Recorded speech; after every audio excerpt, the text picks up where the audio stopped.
And then like 2 weeks later, she's like, I'm coming to San Diego. I was like, what? And she just like within like 3 days just like drove straight like from Philly to San Diego. I was like, only lesbians. Y'all take TikTok lesbians to a whole new level. All right, guys, welcome to Queer Talk, #1 podcast to connect you to all of your favorite queer creators and space. We share our stories on all things queer related. And hey, if you're new listening to this, hit that subscribe button on Apple Podcasts and give us a follow on Spotify. Our guest today is a world finalist, professional runner, and Olympic hopeful. You can find her on TikTok at Nikki_Hiltz. Please welcome Nikki Hiltz. Hello, thank you for having me. Yeah, no problem. When I first saw you, I thought it said Nikki Hits, and I was like, that makes total sense. She's a runner, Nikki Hits. Like, it sounded just like the perfect brand name for a runner. Yeah, it's like Nikki Slaps. Yeah, it's like Nikki Hits. She really hits, you know? She hits the pavement. She runs. No, it's Hiltz. I think it's German. I don't know. Okay, I get that. But no, you were one of the first people. I say this, I feel like, to all the people that I have on here, but like you were like one of the OG people that I had followed when I first got on TikTok. And I think just because you were an athlete, and I had previously been an athlete just on a lower scale. But I saw your shit and I was like, dude, this is hilarious. Like, I had no idea, like people who were like verified professional people, like outside of like social media world, like got on this stuff. And so when I saw your page, I was like, what? And no professional runners were funny. Yeah. Wait, when did you get TikTok? I got it like April or something. Okay, that's like right when I got it too. Yeah.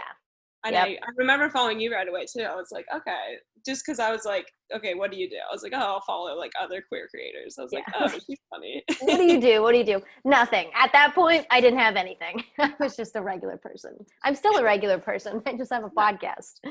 Nice. But no, that's funny. Oh yeah, you're a millennial because I saw you're 25. I just turned 26. I think all the millennials got on during that time. We all were like, oh, this is cool now. This isn't just for 10-year-olds. Yes. Yeah. I think that was April was when the millennials were allowed to join. Yep. We were allowed to join and not feel weird about it. Yeah, exactly. It was all the millennials that were putting like 21 plus and like, if you're 21, like, you know, and being like, ooh, they're not 21, they're 16. I'm going to scroll on past that. Yeah. I love the ones where it's like, put your age in your bio, please. Seriously. I did have my age in my bio for the longest time.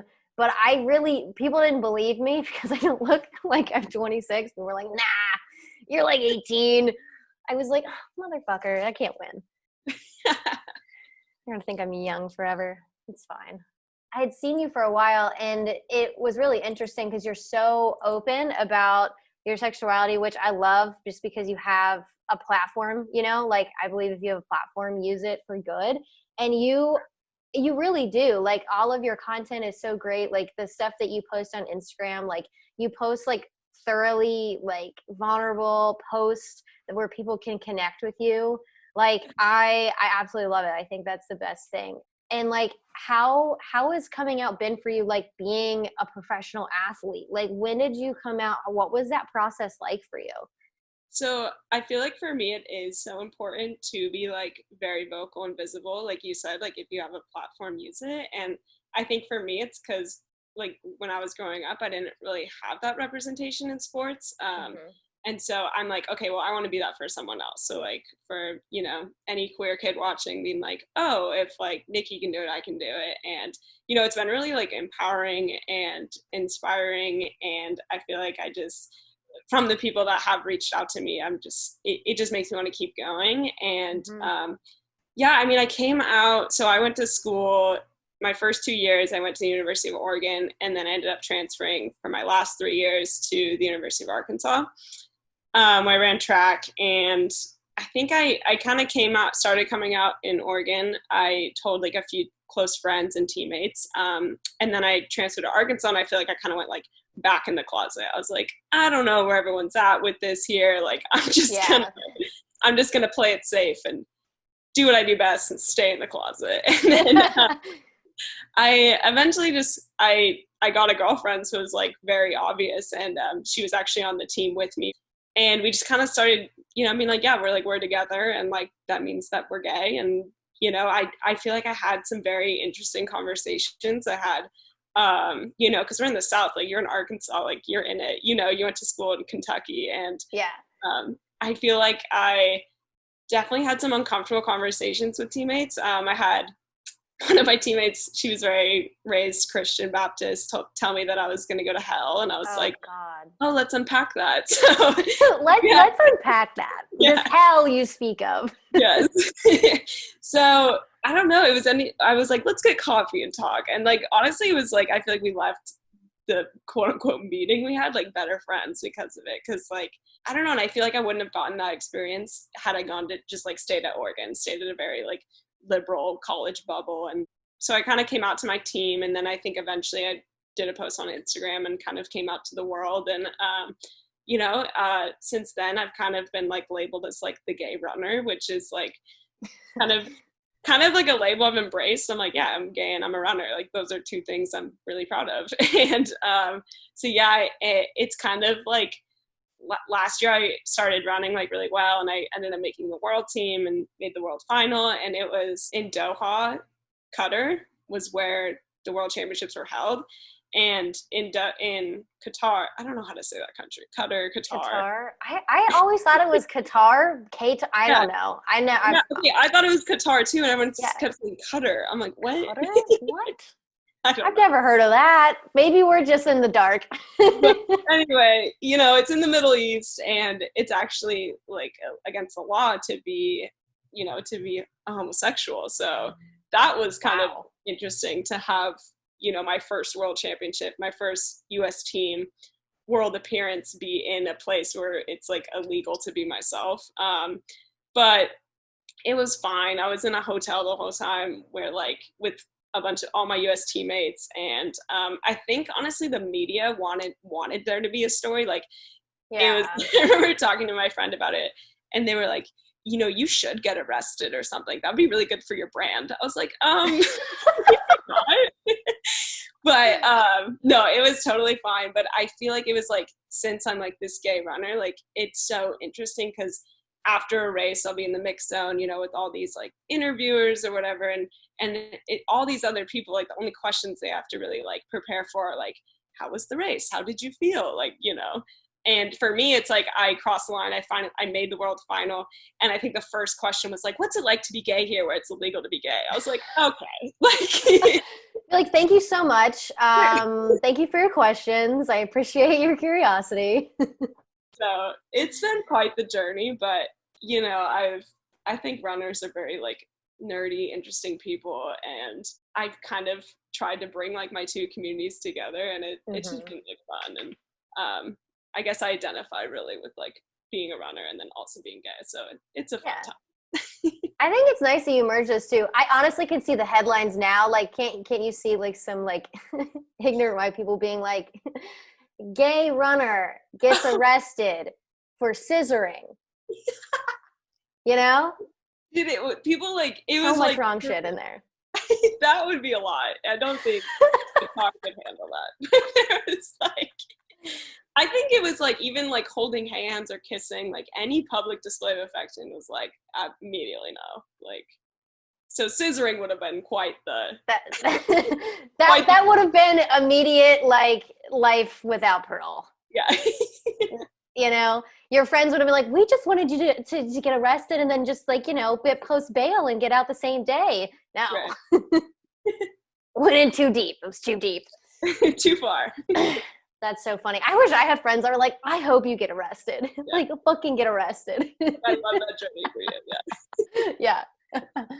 But I feel like that they're always looking for a story. It's not even just like, oh, I've worked really hard and like my times have been this and I've gone through these trials and tribulations of like, I wouldn't say normal obstacles. Being gay is a normal thing and it is an obstacle that's normal, but like what heterosexual people would consider typical of like battling whatever, you know, and then getting there. It's like not enough to like have that. You know?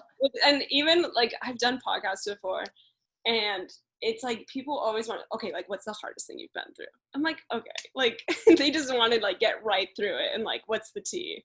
And How so deep do you want that answer to be? Because like there's levels to that. Like I could talk oh about yeah, shit that I'm cool with now but was once not okay with. So I mean yeah, it was hard, but like I'm not gonna tell you the shit that's like I'm ashamed of. right.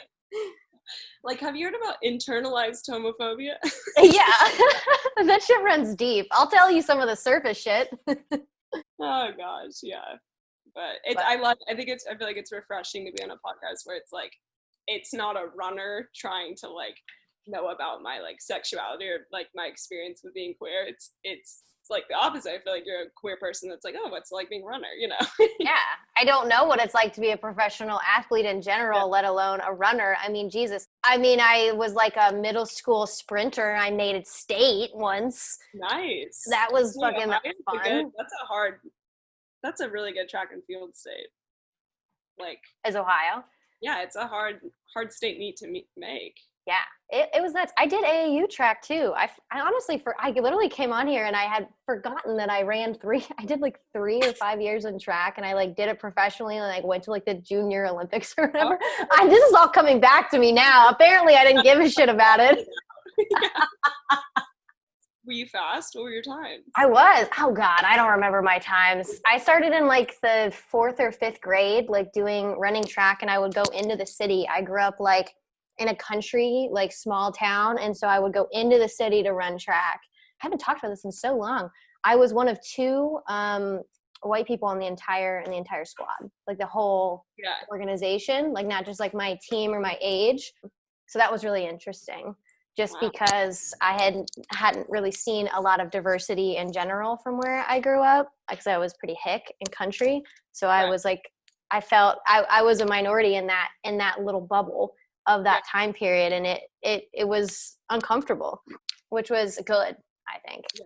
Yeah. It needed Definitely. to be uncomfortable, but it was really interesting, and running was really interesting. Like I remember, you know, when you think that you're the fastest person, like, I don't know if you did this, like maybe in junior high or high school, but you were like the cream of the crop. And then you like get Yeah. there where like people are beating your ass and you're like, oh shit. Yeah. But That was me probably high school to college. I was like, I was pretty good in high school. Like I won the California State meet, and then I was getting recruited by all these schools. I went to Oregon, and I was like, okay, like I know what this is about. And then just like my ass kicked. I was like, okay, yep. like this is like the same sport at a different level is a different sport. Yeah, it really is. Like, Yeah. and it is funny when you think that you are, because you have people that tell you like, oh my God, you're amazing, all this, like you're breaking records at your school, and like, and then you go and you get more and more and more, and then you're like, oh fuck, like this is the next level. Oh my Yeah. God. Like I was always like the last leg of like the 4x1. And then when I got into those like bigger areas with those people, like I was like, I think I was second or third leg. So I wasn't the fastest because I wasn't the first leg and I wasn't the fourth leg. I Yeah. was I made it, but I was like third leg. So like I was not. I was like, oh, this sucks. But no, that's funny. I feel like it's what's that saying where it's like you're a big fish in a small pond, Yep. and then all of a sudden you're a big fish in a big pond with a bunch of other like big fish. Yeah. And I think it's all relative. I mean, like I remember when I was in high school and I was like, you know, I had signed on to play Division I soccer, and like it was a big deal. I was like the first one in my school to do it for that sport. And it was like a big deal, and like people were making it such a big deal, and I didn't think it was that big of a deal because all the people that I knew were also doing it. Like the people that I played club with and that I had grown up and played with for years, and like people were going to big D1 schools, you know, like small flex. I played and trained with a girl who's on the U.S. Women's National Team. Like that shit was like mecca. I was like, I'm small potatoes, man. Like, compared to that. But it's nice to hear. It's nice to hear. But I'm like, I know that I'm not anything. Yeah. But yeah, it is funny when it's like, and then even like freshman year, I remember like playing for the first time and like the speed and pace. I mean, I'm sure you can attest to like in running, like you probably have certain paces that you do. I don't really know much about running. I was a sprinter. Whatever you guys do, I'm sure that it's such an adjustment when you get to that next level and you're like, oh my God, the speed and the pace of this run. Like for me, like the game was just, people were better, stronger, faster, and just everything moved quicker. Yeah. Yeah. I feel like it was the jump from high school to college was honestly bigger than the jump from college to professional, because and the difference between college to professional was like, okay, I'm, you know, when you're a student athlete, you go to school and then you go to practice and then you like crash, and it's like, I feel like it was honestly easy, it's easier to be a professional runner than a student athlete, because it's like I don't have school. Like the only thing I have to do is like go for a run and like recover and then go for another run, you know? Like it's so, but that can be harder too, because I'm like, I think my first year at 2018 when I turned pro, I was like, oh my God, I have so much free time. Like, or it was like, I eat, sleep, breathing, running. Like I hate this. Like I need to be balanced. And so it kind of took me a year to like find that balance. But it is like you have more time, so you can put more energy and effort like into your runs and into your lifts and things like that. So yeah, but like high school to college to pro are all very different. That's so interesting. I was going to ask you about like that type of routine, because I had a rower on and like she had talked a little bit about it, but she like makes videos about like like what her day looks like, and she like has like a morning thing, and then she like has like an afternoon workout, and then like another, like they're just different types of things, like similar to like maybe 2-a-days or something, like when you do 2 and 3-a-days. You guys did that in college. I did. I feel like it might be like on the same realm of that, like you do cardio and then you do like where you work out, like, you know, strength training and all that. You got it. That's it. That's it. See, if I liked a sport enough, I didn't think I liked soccer enough. I only played the first 2 years and then I blew my knee out. But like, I think that would be the dream. I mean, right. So I feel like it's hard because I do like running, but I think my favorite part of this sport like is competing. Like I feel like I just like attention, like, you know, with TikTok, like you just like attention. I'm like, oh, I like getting these likes, or like getting all these followers. And so, or it's like I feel like I like being an entertainer, if that makes sense. So my favorite part of the sport is like racing and like being in a big arena and like all eyes are on like my race, like the race that's unfolding in front of me. And so that's been like really hard with quarantine, because like we haven't, or you know, with COVID, because there hasn't been any races and the Olympics got postponed. And so it is very like mundane, just like day in, day out, like training. And I'm like, okay, where's the fun stuff? Like, you know, where's the big arena? Where's like, but, you know, just like holding on to the fact that like, that is going to come back one day, and we just have to like ride this out, be patient, and, you know, wear masks and social distance, and just kind of trust the organizing bodies that they'll make the best decisions. And I feel like, but it is like, I think you just like have a routine. You get like, it's almost like habit. Like I wait, like today I just like woke up and ran like 7 miles, and then now I'm here, and then I'm gonna run like 3 miles in the evening. Like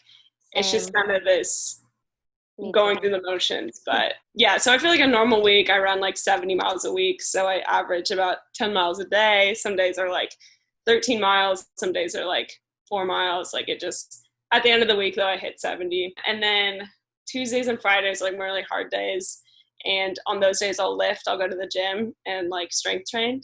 So it is very like, you know, like it's like a schedule, and it's very routine, and definitely can be mundane at times, but kind of all worth it in the end when like, you know, you're on those big stages and like you get to show off and entertain. Well, I feel like it'd be hard since like, you know, everyone has like a goal in mind. So if you're just like training for like a supposed, like maybe this will happen, or like, you know, the Olympics will be coming up in the next year and stuff like that, but it's so up in the air. Like what if shit goes wrong and like stuff like that. So I feel like it'd be hard to be disciplined to like practice and do these things when you don't have like the immediate reward of that competitive event. Like that's why I fucking hate working out. I don't know what it is about college sports. I like, after I was forced to like run and do shit that I like didn't want to do, after I quit, I was like, I'm not doing anything. I'm not running at all. I'm walking on an incline. That's all I'm doing. Like, I've been out for years now, and I still am like that. I'm like, fuck that shit, and I'll like try and do it for like a couple weeks because I like weightlifting, like the weightlifting part. Yeah. I hate running. I hate running so much. I don't know how I played soccer.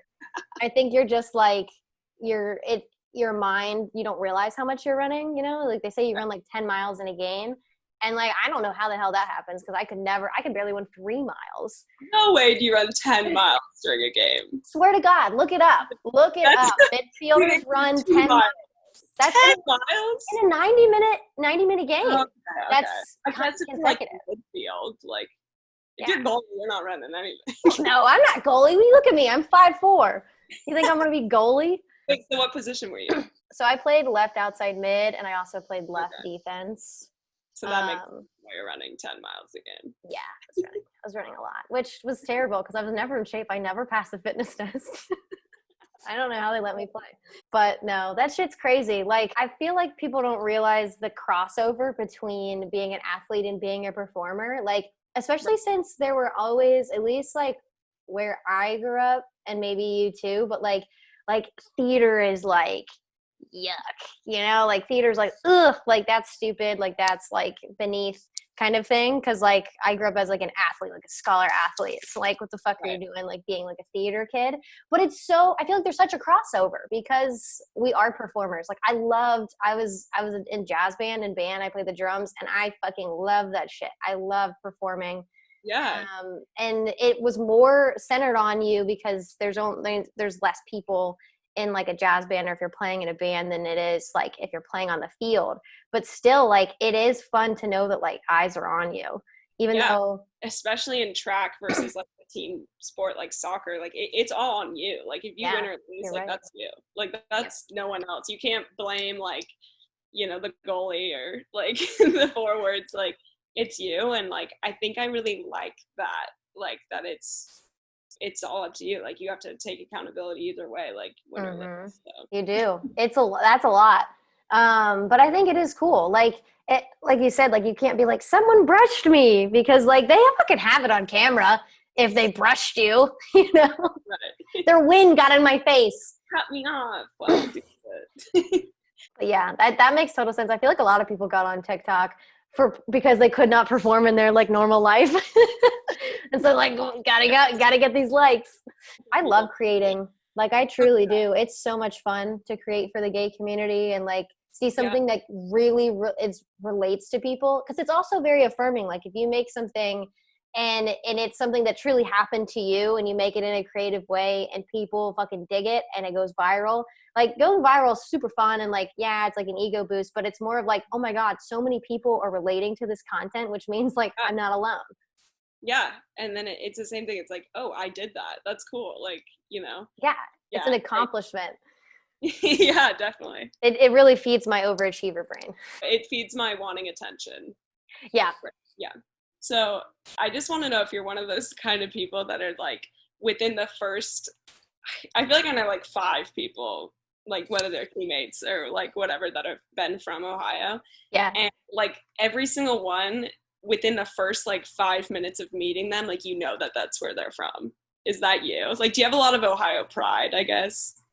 I don't know. Did you know that I was from Ohio before you asked me? Like, were you like, oh, that bitch is from Ohio? I think it was in your bio. That's why I was like, yeah. Oh, it did say Cincy. It did say Cincy in the bio. It's almost like, hi, I'm from Ohio. And then they say their name. It's like this. I just want to know if you have that like vibe. I don't know. Like, I have Ohio pride, I guess, because I grew up here and like my parents and my grandparents and my great grandparents, like everyone's from Cincinnati because no one leaves. Yeah. Ohio. I think that's like it's a real Cincy thing, but it's a real Ohio thing. Like nobody leaves. Like everyone stays, which is kind of weird. I didn't really like it that much. I left and then I came back. But I don't know. I guess I have a little bit of Ohio pride. I don't have much Ohio pride. I have more Cincinnati pride. Like I love the city. Like I live downtown. There's so much history and architecture in Cincinnati that you can't find anywhere else. Like my house is like a 1918th century house with just like cool fucking shit that I love. So like I love the city in terms of it, but like I grew up outside of the city and I'm kind of like about that. But I don't know. Cincinnati's weird, like, or Ohio's weird. Everyone talks differently depending on if you're like in the north or the south, and like there's weird shit. Cincinnati's Right. weird. There's like East versus West, and like it's basically Catholic versus like Protestant. Yeah. What are your Um, thoughts on Cleveland? Shithole. Yeah. That, that, that's but everyone from Cleveland is like Cleveland, you know, and I'm like I'm confused. Terrible. They have the Cavs. That's it. Yeah, they have the Like Browns too. the Browns, I will say I used to be like, well, the Browns fucking suck better, worse than the Bengals, but the Bengals are now sucking more than the Browns. Right. So I can't really say that anymore. But yeah, Cleveland's a shithole. I don't like it. It's colder up there because it's 5 hours away from where I'm at. Like Cincinnati Right. is typically not as bad. But yeah, I don't like that. But yeah, Ohio's really weird. I don't know. Ohio's just a whole vibe. And it's like 10 years behind the times. Like Yeah. in Mark Twain like quoted it like Ohio or Cincinnati, I forget which one, is like 10 years behind the times, and it really is true. I feel like in terms of like being gay, like in where I'm at now, like being in the city, like in the county that we're in, is very progressive and liberal. Yeah. um but like where I grew up was very conservative Republican. My whole family is Republican, so there's that. But it's not too bad when you get into the city, but it's, I don't know. Yeah. It's interesting for sure. So you moved. I saw that you moved. You made a TikTok about it. Where did you move to? I thought you were in San Francisco. No, so I just moved. I live in San Diego, and I moved apartments in San Diego. Oh, nice. Okay. Okay, Yeah, cool. I love like a San mile. Diego. San Yeah. Diego is one of my fucking favorite places. I've been there a Oh couple times. I think I'm going to be going in a month or two. We'll see, my gosh, have but you been to Hillcrest? It's like the gay neighborhood here. no, I Oh haven't. my gosh, you should come. And there's this bar called Gossip Girl, which is like this lesbian bar, and I swear it's like famous like nationwide because my friend lives in Boulder, and she texted me. She's like, "Wait, have you been to Gossip Girl?" I was like, "Yeah," and she's like, "Oh my god, like all the queers here are like." I need to like go to San Diego just to go to Gossip Girl, and I was like, "Oh my gosh!" What? It's basically like No. Hillcrest has a bunch of gay bars, but like this one bar is like just for like the lesbians, and it's like it's a good time for sure. That's amazing. No, I need to go because I'm looking to visit. There are a couple that I had met on TikTok, and I just like vibed with them, and they were like, "You need to come to San Diego," and I was like, "No, but like if you ask me, like I will come to Yeah. San Diego," and they're like, "But like we're legitimately asking." I was like, "Okay, well, I'm legitimately saying yes. Like I'm not Oh, just saying it to be nice." So I texted them. I was like, "Yo, like I'm looking up plane tickets," and they're like, "Yeah, like we'll let you know with family stuff," and I was like, "I'm coming." Like yeah, like I'm here. fucking coming. So Right. I'll ask them about Hillcrest because I want to Yeah. go. I want Gossip Girl. Like who doesn't want Yeah. XOXO Blake Lively to I like, know. hey, I'm gay, you know? Such a vibe. And the bartender's so hot. Really? Yeah. Like what kind of just so I can Like you're prepare. in San Diego and everyone's like really tan and fit. I like that. That's nice. Okay. Okay, you know what? You sold me. Yeah. You sold me on hot bartender. Okay. I'm booking a plane ticket now. Oh my God, that's so funny. But yeah, that's cool. You moved and you made a joke because you move in with your girlfriend that you met on TikTok? Is that my correct on that? Exactly what happened. Yep. Yeah, and we got a U-Haul for the day just to like move the big furniture, and I'm like, we're literally U-Haul lesbians. Like it happens. Like You made that video and I was like, "Oh my God, like they did it." they did it. Yeah, it was. So we met. Like I feel like it was like day one. I got a TikTok in April, and I remember just like scrolling on my For You page, and this girl pops up. I was like, wait, I know her. Like she's the only other like gay runner. Like and so, Gay run. I love how you do this, but like yeah, you are, air quotes aside, you are gay runners. I was like, I was just like looking at her stuff. I was like, oh, like she's funny. Like, and so I DM'd her. This is so embarrassing. I DM'd her on Instagram, and I was like, hey, because at the time, like she had like 10K followers, and I was like just joining. I had like 200, and I was like, hey, like teach me how to get like TikTok famous. And then she's like, okay, here's what you do. Like you and your girlfriend make a really like cute video, like, you know, like, and she's like this, and like sent me an example. I was like, oh, okay, like here's the thing, like we broke up. Like, and then it Yeah. was like from there, it was like, it just like took off. I was like, oh my gosh, this is like nuts. And like, you know, we like started out just like talking about the breakup or whatever. And then I was like, hey, I'm like going to like Park City, which she lives in Utah. And I was like, you know, to train for a month, like Mm-hmm. let's hang out. And like we ended up just like hitting it off, and like, you know, we've been together ever since. And then she goes to school, so she's in grad school in Temple, like in Philly. And basically like COVID, like everything shut down, and so like she couldn't, like classes all went online. And then like her, like she runs too, so like the track team, like you can't like practice together. So I was like, why don't you Oh, just like move to San Diego for like the rest of the semester? And she's like, yep. okay. Yeah, just like drove across the country. And it was so funny because I drove her out to Philly. So we drove, like we made this big like road trip. It was fun. She got to Philly, like I helped move her in.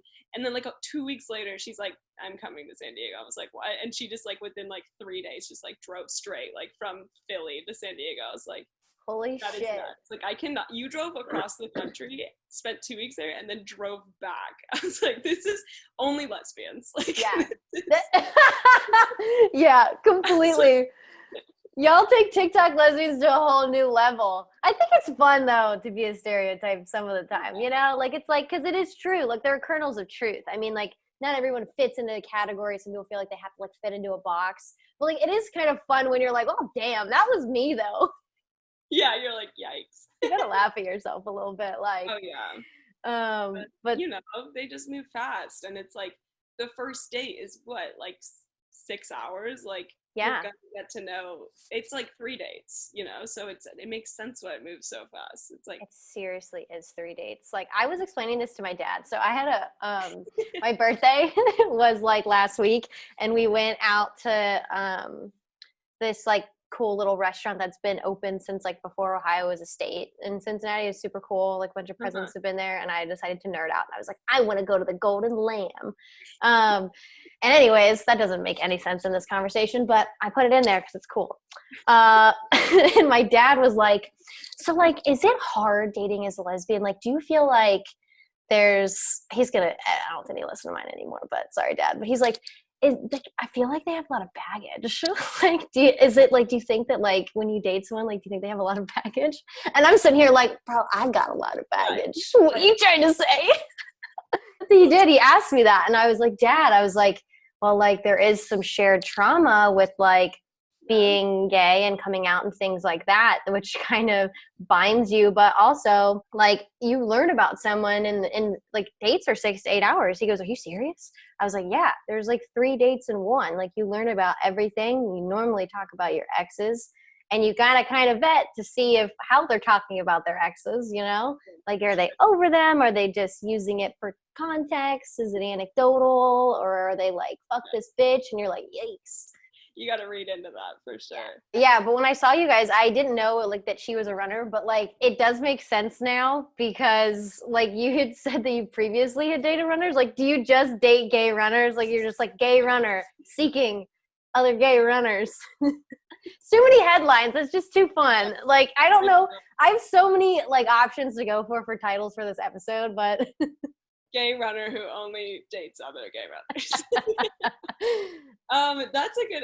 No, you know, I guess I do.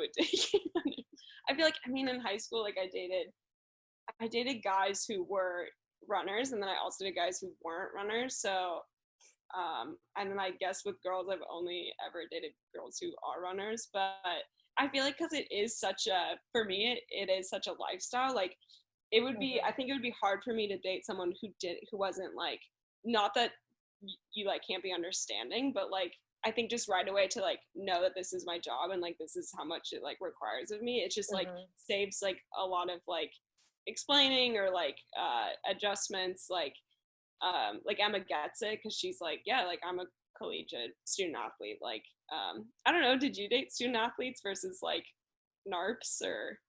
Oh, non-athletic regular people. Yeah.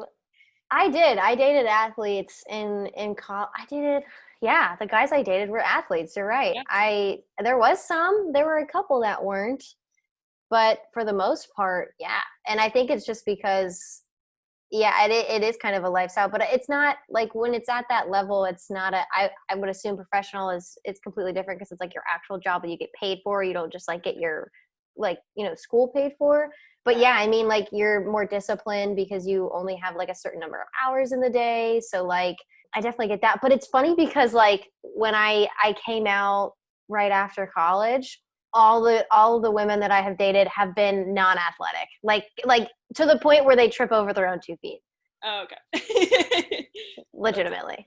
I don't know what that's about, but I've literally only dated people that are like, oh my god, like yay for you, like go on the side, like go do your thing, like I'm gonna fucking be over here.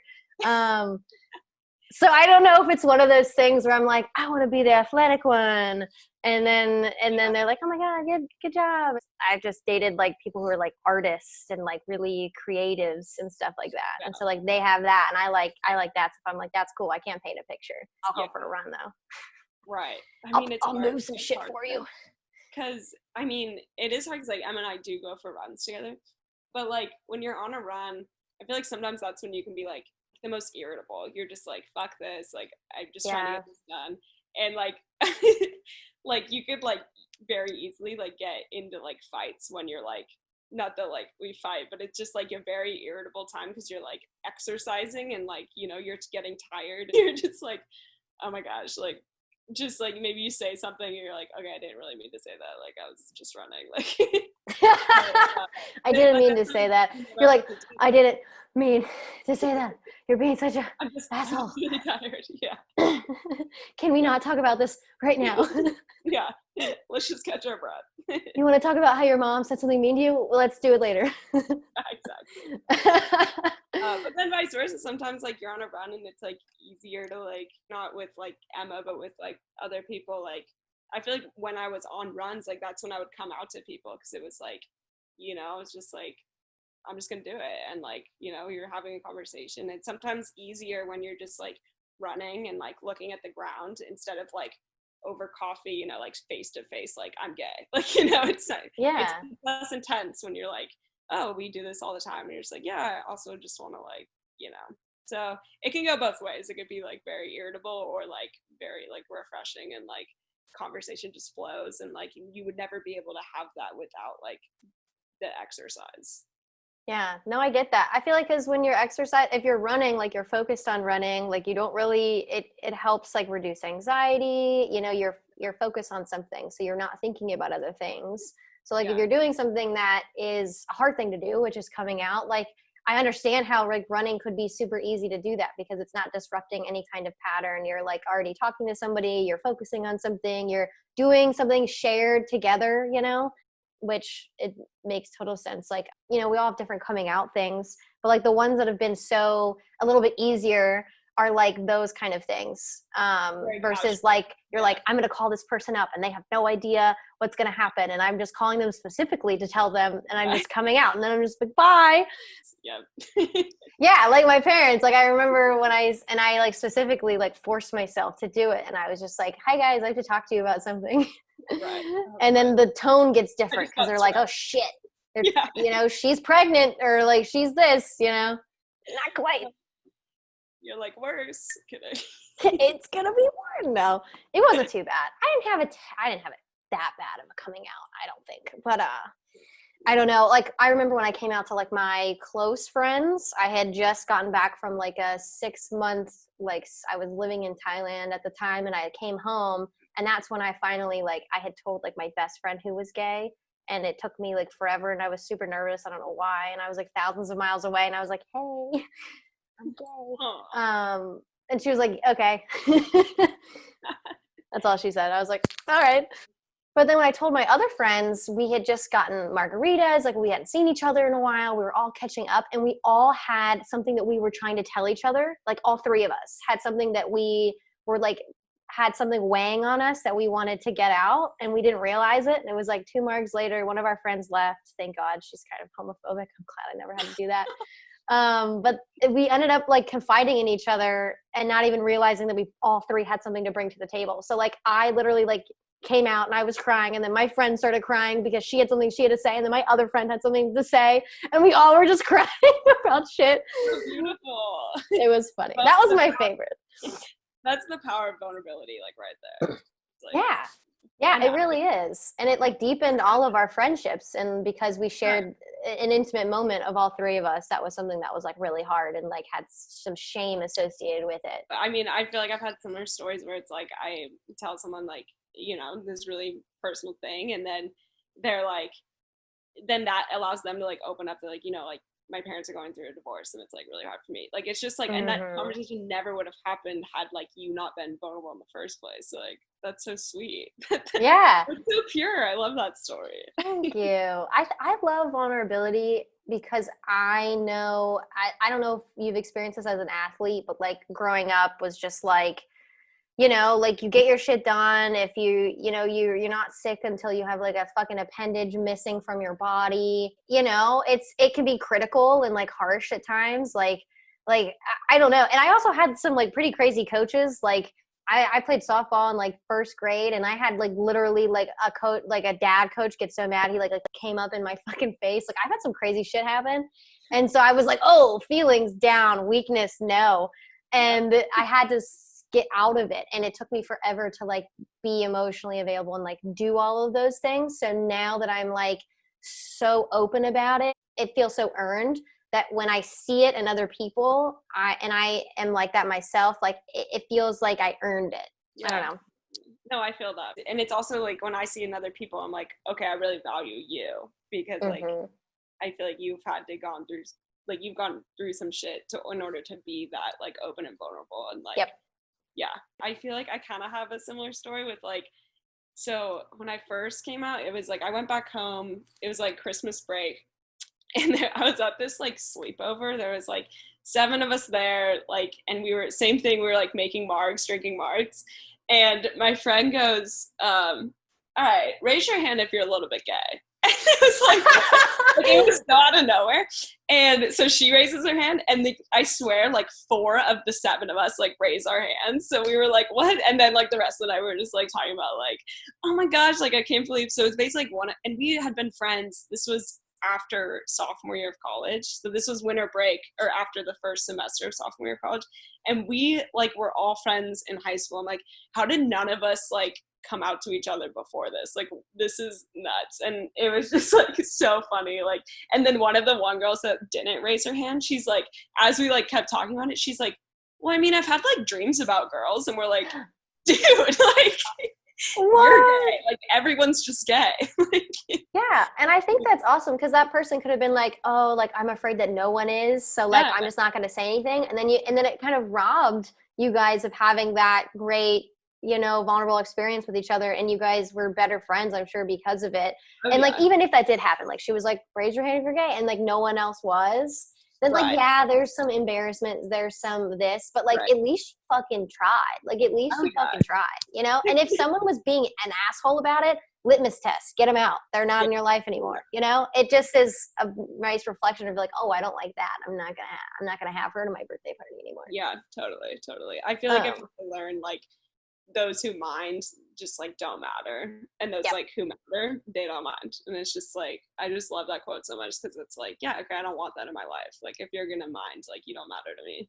Exactly. I always forget those old adages like that, you know, those who mind don't matter. That like when you think about like just like when you're dating someone and if someone that you realize like something that probably wouldn't have mattered to like your good friends or your family, like matters to them, like those little things. Right. Like, don't ignore that. Like listeners, if you guys are listening to this, like if you just think like someone, you're just like, oh no, like we just aren't like, you know, we aren't vibing, we aren't this, but like it's because of this or it's because of this. And it's like, no, like if it's something that they don't like about you or something that like you did something maybe and you were wrong in it, but it's like if your best friend would be like could get over it and this person can't, like, and they mind and it bothers them, then like not for you. Yeah. It's not for you. So good advice. I wish I would have known that. at the time. All right, guys, question with the queer segment where we pick a listener submitted question. If you guys are wanting to submit a question, you can always DM me at Brie Logan and I can keep it anonymous for you and we can go from there. So we have our first person. We're going to call her College Gay. She's 21 and she writes, "Hi guys, I play college athletics and I know that I'm bisexual, but I'm afraid to come out while playing in college. I'm afraid that my teammates will treat me differently and that it will be a problem. I hate staying in the closet during a time in my life where I should be exploring, but I also don't want to face the real idea that I could be ostracized from my friends, especially when I have to show up every day to practice and games. And I can't get away if things go bad. Right now with COVID, I'm not having to deal with this, but I know that when things go back to normal, this will be something that I have to deal with. What would you guys do? And do you have any advice?" You want to take this one? Yeah. What's so funny is like half the people say what you say and then half the people like go straight into it. And there's just like a lot to unpack there. I mean, did you come out in college or after? I didn't. I really wish for this question, College Gay, that I did and that I could offer you, you know, that type of experience. But I will say I was in the same position as you. Like I knew that I wasn't straight. I didn't really know what it meant because it took me a while to get those repressed emotions out. But I knew, and I also was very, very scared of being outed by any reason. I tried my best to be as straight as I could be. I didn't even associate with anyone, not in like a mean way. I never said anything bad about anyone, but I like all of the gay people that were athletes, not just on my team, but just in general. I did not align myself with them because I was afraid if someone thought that I was, because I was like friends with them, you know, it would, or if it would become more apparent, you know what I mean? Like I was afraid like my authentic self was going to leak out. Yeah, exactly. And so I didn't say anything because I was so afraid that it would cause a rift. I honestly, looking back, I think it probably wouldn't have been as big of a deal as I had made it up in my mind. I mean, I was giving myself worst case scenario, catastrophic, like that my head coach was going to try and get me off the team, that people were going to complain, that I made them uncomfortable, that I would be ostracized and that I wouldn't have any more friends. And like, as an athlete, your friends are the people on your team. So like, if you do that, then like, what else do you have? And then, you know, you have to be at practice and you're obligated to do all of these things. I mean, I get how that could look like a literal hell, but I will say like, it's usually never the worst case scenario. And I don't know if you're in a private school, because there are some private colleges where they can kick you out, unfortunately. So that's a different situation where like, I would maybe be a little more careful with that in terms of like, if you're losing a scholarship and if you would rather lose a scholarship and transfer and be happier, if you want to, you know, those are some really tough decisions financially that you would have to make. And that just kind of comes from within and what you're willing to endure and things like that. But if you're from a public school and you're afraid of people being uncomfortable and things like that, I understand that. When I first was thinking about it, I was not confident. I had a lot of internalized homophobia. And there are parts of me that regret not coming out in college because that's the time that people explore. And that's the time where you're in with thousands of other people just like you that are figuring themselves out in college.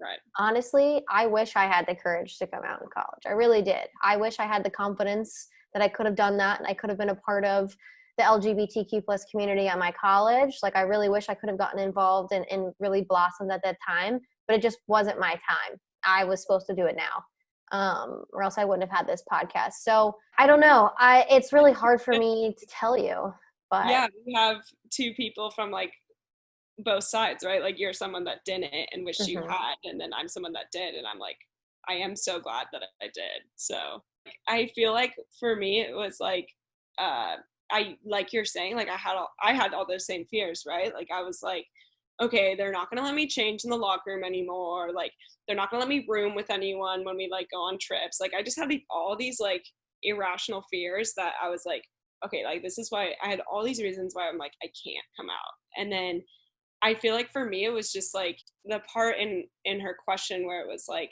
I feel like I should be like exploring, or like this should be the time. It's like there's no should, like, you know, come out when you're ready. Like, and if you're, like you said, if you're not, like you're not, and that's okay. But like I feel like all I can do is share my experience. But like for me, when I feel like a little part of me was ready, and I was like, I'm just gonna do it, and like I did, and I it was honestly like such a relief, and I feel like such a weight was lifted, and like I had all those irrational fears were like, that's all they were. They were just so irrational. Like, you know, nothing changed in the locker room. Like no one was like, oh my God, like she's watching me. And like if they were, I was like, please don't flatter yourself. Like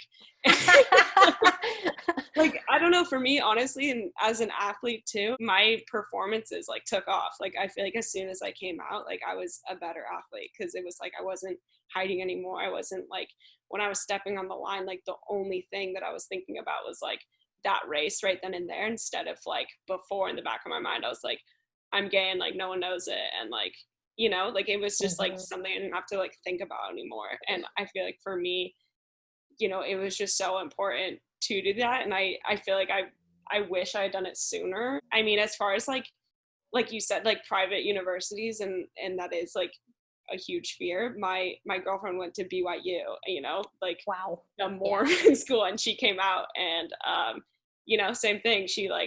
We'll talk about it together. We're like bond about it. It's like as soon as she came out, like all her teammates were like, okay, like, you know, and she did it on a run, and she told her coach, and her coach's response was like, that's cool. Like, how was your tempo run? Like, you know, just like, and I feel like she, you know, has done a lot of diversity inclusion work, like for BYU and for like the Mormon church in general. So like even if it is like you were saying, like a private university, you can still have like a positive experience. It's just, I think it's just all about like, if you're ready. It also does kind of take a leap of faith. So if you're ready to do that as well. Yeah, there is a leap of faith in that uncomfortability that comes with having to do something and not knowing the reaction, you know, and like people always assume the worst. And so I definitely, at least my coming out experience, I assumed the worst, and I got like a pretty decent, you know, people weren't really affected by it. Right. I'm not saying that that's everyone's opinion. You know, there are always going to be some people that just don't agree with it, and things like that, and that's their own business. I will say, if you do choose to do it and it might not go as well as you had planned, like you now realize those people don't deserve a place in your life.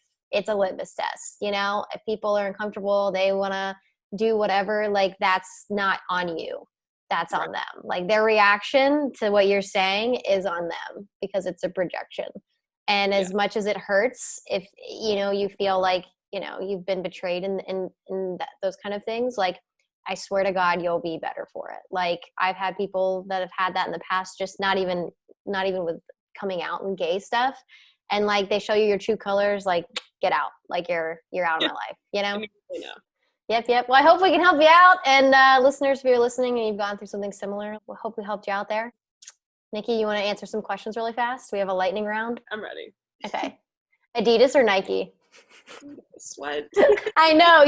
I was like, she said Nike, like she's like Adidas representative, like they're gonna come after her. I'll just lose my contract right here on this one. You're like, Nike, wait, Adidas, I swear. Doc Martens or Vans? Vans.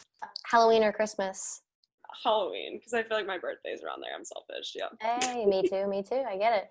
Flannels or Hawaiian shirts? Hawaiian shirts. Giving presents or getting presents? Giving. Big spoon or little spoon? Little. I knew it. I ask these questions so many times, and like since I like watch people's like TikToks and preparation and stuff like that, and then I like am on with people, you get a gauge a little bit. Okay, what are you? Big spoon or little spoon? I'm a little spoon. Last song you listened to on repeat? Heart of Glass. Ooh, okay. I need to read. Yeah, it's good. Listen to it on repeat. Okay. Last one, favorite queer movie? This is so random. Have you seen Booksmart? Yes. Okay, I feel like they did a really good job with that queer character. I love that. Olivia Wilde was her first directing debut, and she did a fucking awesome job. Yeah, I love that. That's one of my favorite movies. It's really good. Okay, well, thank you so much for being on this podcast, Nikki. If you want to check out more about Nikki's content, you can find her at Nikki_Hiltz on TikTok. And is it the same on Instagram? I think there's no underscore on Instagram. Just Nikki Hiltz. Just Nikki Hiltz. Yeah. No, thank you so much for having me. This has been a lot of fun. Yeah, I'm glad. Yeah, guys, if you enjoyed this episode, please give us a rating on Apple Podcasts, subscribe, give us a follow on Spotify. That's it for this episode, my queers. Be you, be queer, stay safe. We will see you on the next episode.